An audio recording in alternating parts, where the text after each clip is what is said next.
Alors, Jean-Pierre Joseph, vous dites que vous préférez être un illuminé qu'être éteint. Est-ce qu'on doit Oui. comprendre par là qu'on vous a déjà traité d'illuminé? Oh, souvent, souvent. Je leur ai dit oui, je préfère être illuminé qu'éteint.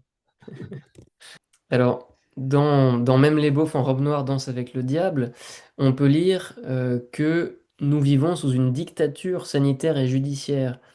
Le mot est quand même fort. On sait ce que c'est qu'une dictature. Est-ce que vous pensez que la France est devenue une dictature sous couvert de démocratie? Est-ce que c'est un glissement vers une dictature ou est-ce qu'on est vraiment en dictature? On est en train de glisser vers, hein, où maintenant on n'a plus le droit de dire ceci, on n'a plus le droit de dire cela, etc.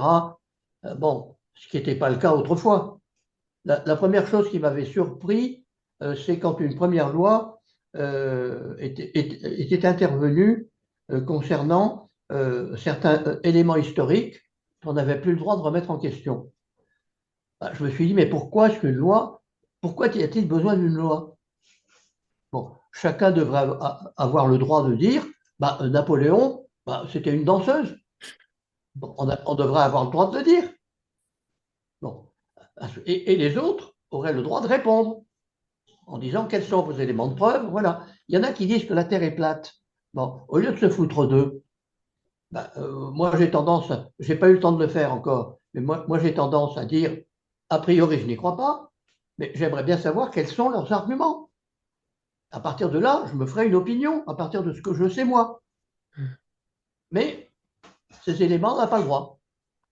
Oui. Et aujourd'hui, on a trouvé quelque chose d'extraordinaire, c'est qu'on donne une étiquette qui décrédibilise la personne. Autrefois, quand vous aviez des parents qui venaient avec un gosse dans les bras un soir tard, avec des convulsions, et qui disaient euh, euh, il a été vacciné il y a quelques heures, est-ce que vous pensez quoi? Vous faites partie d'une secte? Et c'est ce qu'on leur répond encore aujourd'hui. Alors ils n'osent plus le dire. Et donc, on ne cherche pas quelle pourrait être la cause. On cherche ailleurs. Et Hmm. naturellement, on ne trouve pas. Parce qu'on ne veut pas savoir. On a tellement peur que ce soit vrai, parce que ça remet tout en question.